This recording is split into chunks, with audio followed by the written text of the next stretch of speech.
กินมากระทันสบายดีตอนเช้าพ่อแม่พี่น้องเบิดทุกคนวิดีโอนี้เขาก็สิถ่ายให้เบิดทุกคนได้เบิ่งเนาะว่าไอ้ใหญ่เพิ่นก็มายามเพิ่นมายามแต่มื้อวานนี้แล้วมื้อนี้เพิ่นก็มาพักเช้านอนบ้านเฮาเนาะเพราะว่าเพิ่นบ่อยากเสียเงินค่าโฮเทลเนาะสมัยนี้โฮเทลอันอยู่อเมริกานี่จะว่าเท่าใดคืนนึง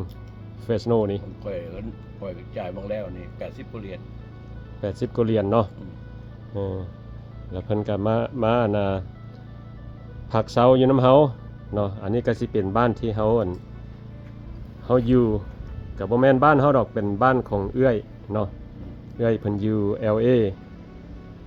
เฮาก็เช่าห้องเพิ่นซื่อๆเฮาก็บ่ได้อันนั้นดอกเฮาจ่าย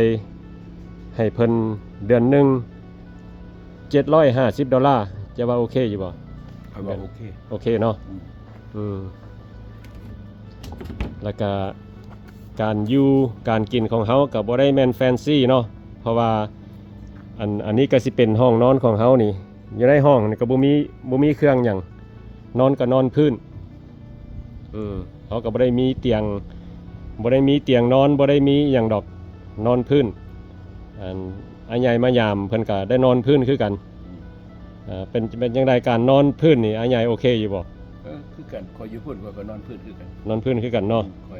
ยเรื่องนอนพื้นมาตั้งแต่อยู่ศูนย์เมืองไทยแล้วโอ้อันนี้เฮานอนพื้นเพราะว่าเฮาบ่ต้องการเตียงเนาะเพราะว่าเฮาเป็นคนแบบไปตลอดเพราะว่าอีกจังหน่อยเฮาก็สิไปลาวเนาะเครื่องเฮาก็บ่ได้มีหลายเฮาอยู่บ้านนี้เครื่องเฮาก็มีแต่ธงเดียว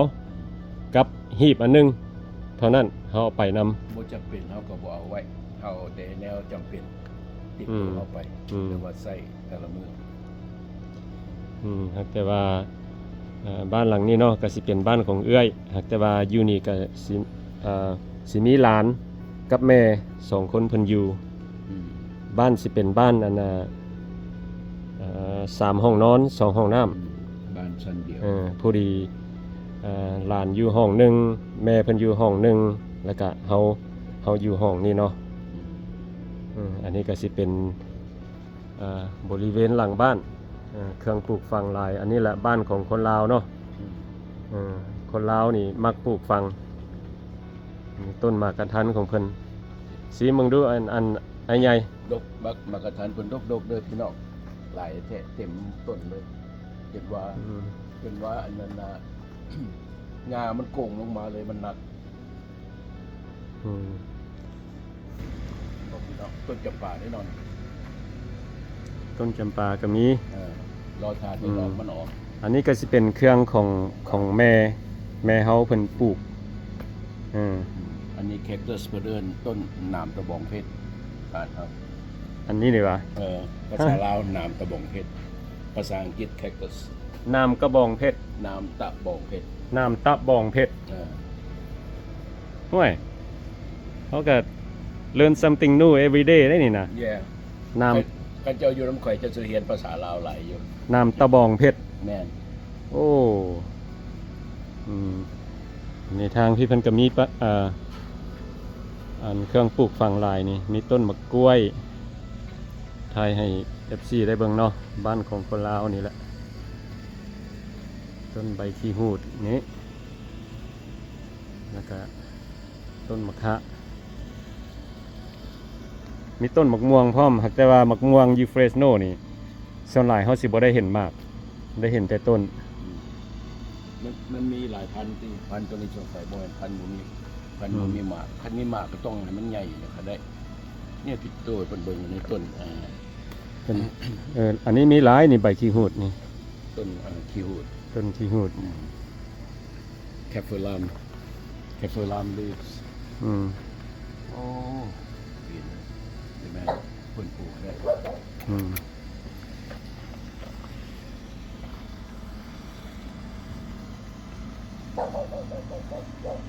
คอยก็บ่ได้รู้จักหมดทุกอย่างหรอก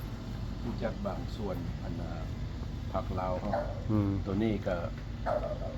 ผักอีสานเพิ่น เดือนละ พักแพ้วอันนี้ พักแพ้ว พวกนี้ตัวนี้ มาออกกล้องแล้วลืมซื้อไปเลย พักแพ้วแล้วก็ทั้งหลังเพิ่นก็มีก่อไม้ไผ่คนไหน นี่มา นี่ต้นอันนะ มักแข้งขมอันนี้ ไผ่มาแค่เจ้าคุณเจ้าภาษาอังกฤษจะบอกตัวนี้ ฮะ มาแค่นี่คอยกับรู้จักภาษา มินิเอ็กแพลน มินิเอ็กแพลน มีบ้านหลังนี้นี่ บีเดอเอ็กแพลน ผู้ใดมีบ้านแบบที่นี่เฮา recommend เด้อเอามาเลี้ยง แน่นบอก บ่อันนั้นแมว แมว เพราะว่าแมวมันมักมาลี่อยู่แล้วมันมักมาออกลูกอยู่นี่ อันนี้ความแนะนำของคนบ้านนอกเด้อท่านผู้ใดมีบ้านแบบมีเครื่องปลูกฝังหลายแล้วก็มีหลายสิ่งหลายอย่างนะ แนวที่ดีเอามาเลี้ยงเพราะว่าคันเฮามีมานี่ แมวมันสิบ่มาใกล้ เจออะไรของแมวนี่เนาะ ย่ามันไล่แมวหนีแล้วก็บ้านหลังนี้นี่ แมวเที่ยวมาออกลูก นี่ ม ลายเป็นเบิ่งเป็นอะไร นี่ เป็น ให้พี่น้องได้เบิ่งนี่แมว เป็นตัวอย่าง อันนี้บ่แม่นแมวบ้านหลังนี้เนาะครับแต่ว่าแมวมันก็เที่ยวมา บ่มีหมาก็มาอาศัยอยู่นี่ อืม ขายแปลนพวกที่ไรแบบที่ว่ามันบ่สู้มีในรัฐอื่นแล้วก็ขายเบิ่ง นี่ต้นบักฮุ้งอันนี้นะ เออ อืม อันนี้ต้นไผ่ อืม ได้กินหน่อไม้อยู่บ่ล่ะจากก่อนนี่ เฮาก็บ่ฮู้เด้เฮาส่วนหลายบ่ได้ออกมาหลังบ้าน บ่สู้เห็นเนาะ ส่วนหลายเฮา เพราะว่าคือสิบ่มีเถื่อดอกมันยังน้อยอยู่ อืมอันนี้เฮาก็บ่ได้ออกมาย่างอันน่ะแบบนี้โดนแล้วก็พาอ้ายใหญ่ออกมาเบิ่งเพราะว่าอ้ายใหญ่ก็อยากเห็นเนาะว่าอันน่ะบอนคนบ้านนอกอยู่เป็นแบบใดหักบ่แม่นของเฮาดอกอันนี้นะเฮามา บ้านของพี่น้อง บ้านของเอื้อย เอาเป็นผู้อันน่ะเบิ่งให้เพิ่นดีกว่าสิป้าไว้เฉย บ่ฮักแต่ว่าแม่ข่อยเพิ่นเทคแคร์นี่เบิดนี่ เป็นของเพิ่น ๆผมมากระทันอยู่พี่ กระทัน อันนี้อันน่ะขี้หูดได้เนาะแม่นบ่แม่นเนาะ บ่บักเกี้ยง มะเกี้ยงนี่เด้มันกำลังออกเกี้ยงคล้ายๆคือกันเนาะกับขี้หูด นี่อย่างอันนี้แต่ว่าต้นอย่างนี้ ค่อยบ่เห็นหมากมันก็บ่ฮู้นะยังเป็นอันนั้นอยู่ยังเป็นฟุตมันอยู่ แนวแต่นั้นแนมเบื้องหน้าเฮาเซยนี่ อืม เห็นบ่แนมเบื้องหน้าเฮาเซย สิว่าทิ่นไปกันแท้ว่าเจ้า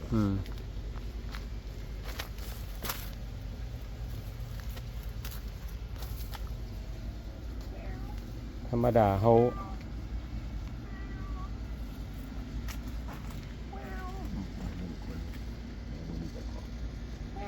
สมัยตะกี้นี่บ้านหลังนี้เพิ่นเลี้ยงแมวเด้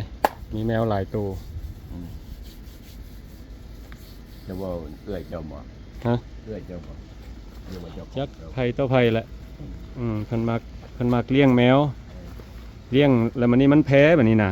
มันเที่ยวออกลูก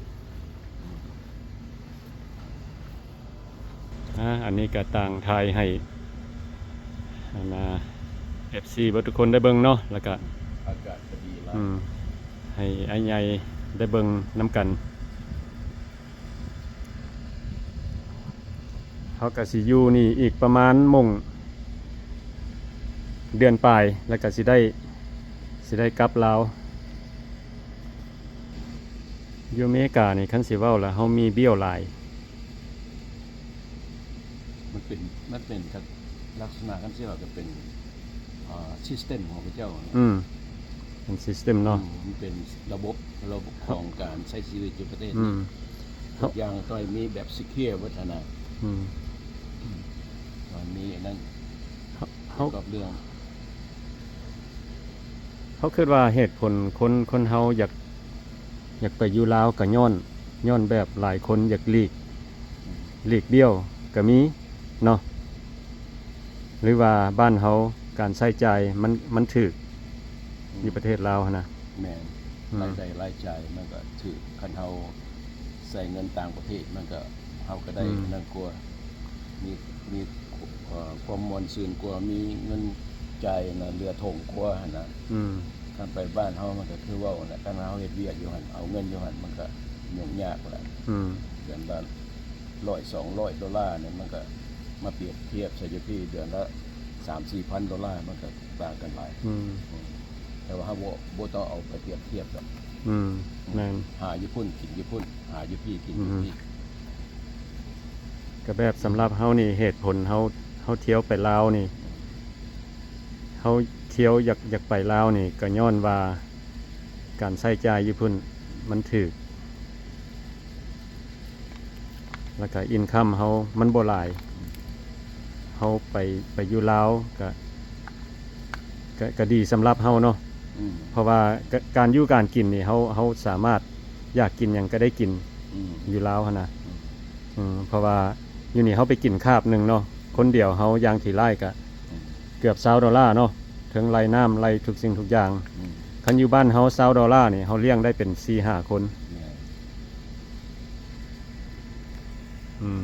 ก็คือข่อยเฮ็ดเวียกทุกมื้อนี่ละเงินก็ส่วนหลายไม่ได้จ่ายค่าบิลบ่เดือนมากอะเงินติดถงแน่บ่ติดถงแน่เห็นบ่ เออ ส่วนหลายก็จะค่อยว่าอยากเฮ็ด YouTube เพราะว่าสิมีรายได้พอได้โฮมบางเทื่อคันเฮาได้เงินได้เฮากับในครอบครัวเฮามีผู้ใดได้พอเฮาซอยได้เฮาก็ซอยไป แต่ว่าตอนนี้ขอซอยตัวเองก่อน อืม เราก็เฮารู้จักแล้วเพราะว่านี่ก็ใกล้สิเกษียณละ อืมผู้ใดก็มักอยู่แบบสบายเนาะอืม สบายแบบที่ว่าต้องให้มีเงินเหลือถง แม่น บ่ให้เราเบิดเดือนมาแล้วเบิดเงินเฮาก็บ่ไหวแล้วนะคือว่าชีวิตบ่มีความหมายบ่มีความก้าวหน้าคือว่าสตั๊กหรือว่าหยุดแต่อยู่บนเก่าของเฮามันก็เบิด energy เบิดกำลังใจที่อยากเฮ็ดต่อไปหรือว่าบ่อยากอยู่บนเก่านะบ่อยากเฮ็ดเวียกอยู่บนเก่าอยากเฮ็ดเวียกบนอื่นหรือว่าแนวใดที่ว่าเฮ็ดในชีวิตมันขึ้นแล้วก็ก้าวหน้าไป ก็แม่นแบบอ้ายใหญ่เว้าเมื่อกี้นี่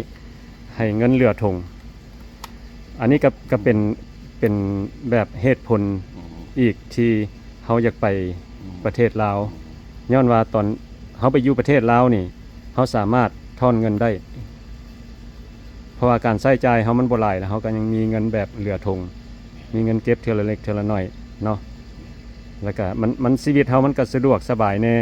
ก็แบบเฮาเว้าอันเมื่อกี้นี่แหละเนาะเฮาอยู่บ้านหลังนี้เนาะเฮานอนนี่เฮานอนพื้นเนาะเพราะว่าเฮาก็บ่ได้มีเตียงเด้เฮาเมื่อลาวนี่เฮาไปอยู่บ่อนใดก็ได้นอน นอนเตียงนุ่มเฮาไปอยู่โฮเทลนี่คืนละ$10 $15นี่เพิ่นก็มีเตียงให้นอนเนาะ แม่น มันก็แบบสะดวกสบาย รายจ่ายมันต่างกัน รายใช้รายจ่ายมันต่างกัน เพราะว่าอยู่อเมริกานี่สำหรับเฮานี่เพราะว่าเดี๋ยวนี้เฮาก็มีอินคัมอยู่แล้วเนาะมันก็บ่แม่นอันอินคัมหลายดอก ไปอยู่กับรายจ่ายเบิด อันน่ะสำหรับเฮาอยู่อเมริกานี่เฮาสิจ่ายเบี้ยวแล้วก็การอยู่การกินละท้ายเดือนมาเฮาสิเก็บเงินเมียนหั่นน่ะมันก็ยากเนาะเวลาเฮาเมื่อลาวนี่เฮาจ่ายทุกสิ่งทุกอย่างการอยู่การกินนี่เฮายังมีเงินเก็บได้ ตัวนั้นเฮ็ดให้เฮาอุ่นใจ อันมันเฮ็ดให้เฮาอุ่นใจละก็เฮ็ดให้เฮาอยากเที่ยวไปประเทศลาวเพราะว่าเฮาไปลาวนี่เฮาสามารถถอนเงินได้แต่ละเดือนเพราะว่าเงินเฮามันเหลือดิรายได้ของเฮาอะนะมันจ่ายเบิดทุกสิ่งทุกอย่างล่ะมันก็ยังมีเหลือให้เก็บ แต่ว่ารายได้ที่จะว่านี่มันรายได้เป็นเงินของดอลลาร์เงินดอลลาร์ อันก็แบบหลายคนนั่นแหละเนาะเพิ่นแบบได้กินบำนาญแล้วเนาะได้เงินรีไทร์เมนต์แล้วสมมุติว่าเจ้าได้เดือนละ 2,000 เนาะคันเจ้าอยู่อเมริกานี่ท้ายเดือนมานี่ยากได้สิมีเงินเหลือ บ่พอใจฮอนบิล บ่พอใจฮอดเบี้ยวคันไปลาวนี่เจ้าสิมีเงินเหลือถงแม่นบ่จ่ายเบิดทุกอย่างแล้ว$2,000นี่นะอันนี้ก็เหตุผลเนาะเฮาก็ถามหลายคนที่เพิ่นไปอยู่ประเทศลาวหั่นเนาะก็ย้อนว่าอินคัมเพิ่นบ่หลายหากแต่ว่า ไปประเทศลาวนี่ยังมีเงิน มีเงินเดือดถง เรือธงแมน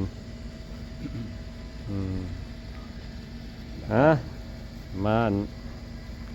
เราสู่กันฟังหน่อยหนึง เราสู่กันฟังเนาะ อัน บ่ นี้แม่นชีวิตจริงของพวกเรา ชีวิตจริง ชีวิตแท้ๆสม บ่ มตินี่ บ่แม่นจมแน่เนาะ บ่แม่นจมมีแต่เว้าสู่ฟังการใช้ชีวิตอยู่ในอเมริกาตัวนี้โดยเฉพาะในแคลิฟอร์เนียนี่รายได้รายหับรายจ่ายต่างๆแล้วก็เกี่ยวกับเงินเหลือถงได้เฮาเหลืออยู่บ่แต่ละเดือนมันสำคัญแน่นอนตัวนี้มาเว้าและแชร์หรือว่าแบ่งปันให้พี่น้องเฮาให้เข้าใจว่าชีวิตบ่ได้ลักชัวรี่ทุกบ่อนหรอก แมน อาจสิเบิ่งคือลักชัวรี่ครับแต่ว่าบ่แม่นของใช้ของอย่างส่วนหลายก็ไม่ได้แนวสำคัญเบิดนะ หรือว่าตัวอย่างเนี่ยนะคือโมงเนี่ยโอ้ใส่หยังคือว่าเป็นคือลักชัวรี่โมเมนต์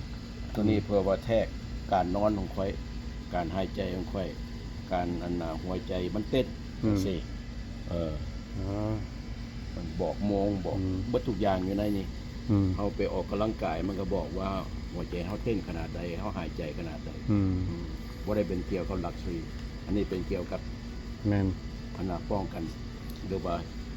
มันเทคแคร์หรือว่ามันเบิ่งแยงชีวิตของเฮานั่นแหละแต่ละมื้อ แมนคันเฮาบ่ลักชัวรี่นี่เฮาอยู่แบบธรรมดานี่เฮาคิดว่าเฮาอยู่ใส่ก็ได้เนาะ แม่นแบบสำหรับเฮานี่ล่ะเห็นบ่เฮาก็บ่ได้มีรถอันหรูหราเนาะก็บ่ได้อยู่แบบหรูหราก็บ่ได้กินแบบอันมันหยังก็แฟนซีเนาะเฮากินก็กินแบบธรรมดา แบบฟุ่มเฟือยก็มี FC หลายคนเข้ามาอยู่ว่าโอ้อันคนบ้านนอกนี่เที่ยวเมืองลาวนี่คือสิมีเงินหลายเนาะเพราะว่าบางคนคิดว่าไปเที่ยวลาวนี่ต้องการมีเงินหลายว่าซั่นอันนี้บ่แม่นเด้อพี่น้อง โมแม่น เพราะว่าการใช้จ่ายมันก็บ่หลายเนาะเวลาเฮาอยู่ลาวนี่อันนี้แหละแบบเฮาบ่อยู่แบบแฟนซีบ่อยู่แบบหรูหรานะเฮาก็สามารถ บ่อยู่แบบที่ว่าโอ้อวดหรือว่าฟุ่มเฟือย เฮากับรถธรรมดาอยู่กับแบบอยู่ธรรมดาวิดีโอนี้ก็บ่มีหยังหลายเนาะอันใหญ่นี่คิดว่าบาดรีไทร์เนี่ยก็สิพุ่นล่ะเนาะไปเยี่ยมยามลาวพุ่นล่ะเนาะ ค่อยก็เว้าง่ายๆกับแบ็คแพคเกอร์ล่ะ โอ้ ว่าเฮาเป็นยูทูบเบอร์เด้ เฮาก็อยากไปเบิดทุกบอนไปถ่ายทุกบอนให้พี่น้องเฮาได้เบิ่งล่ะโดยเฉพาะสังคมลาวเฮานี่ล่ะอยู่ในโลกแผนนี้ได้เห็นได้เบิ่งนํกันว่าบอนนั่นเป็นแนวใดบ่ดิบเป็นแนวใดโดยเฉพาะทางบ้านเฮาเนาะ โอเคเอาวิดีโอนี้ก็บ่มีหยัง interesting ปานใดเนาะถ่ายให้พี่น้องได้เบิ่งซื่อๆอันเรา บ่มีหยังเป็นตาสนใจ แต่ว่ามีความหมายอยู่เฮาบอกก็มีความหมายอยู่เพราะว่าเฮาก็แบ่งปันให้พี่น้องทุกคนได้เบิ่งล่ะว่าอยู่ในแคลิฟอร์เนียค่าของชีพเป็นแนวใดเฮาใช้ชีวิตแนวใดเฮาอยู่กินแนวใดนอนแนวใดจ่ายพวกเงินค่าบิลในแต่ละเดือนเท่าใด อันนี้เราให้ฟังซื่อๆเนาะ แม่นเราสู่กันฟัง บ่ได้จมเด้อฮะบ่ได้จมแน่เนาะ บ่ได้จบ แต่บ่มีหยังหลายนะเฮาก็สิขอจบคลิปนี้ไว้ซั่นนี้ซะก่อนเนาะโอเคขอให้พี่น้องเบิดทุกคนอยู่ดีมีแฮงแล้วก็ขอขอบใจเบิดทุกคนที่เข้ามาเบิ่งวิดีโอของเฮา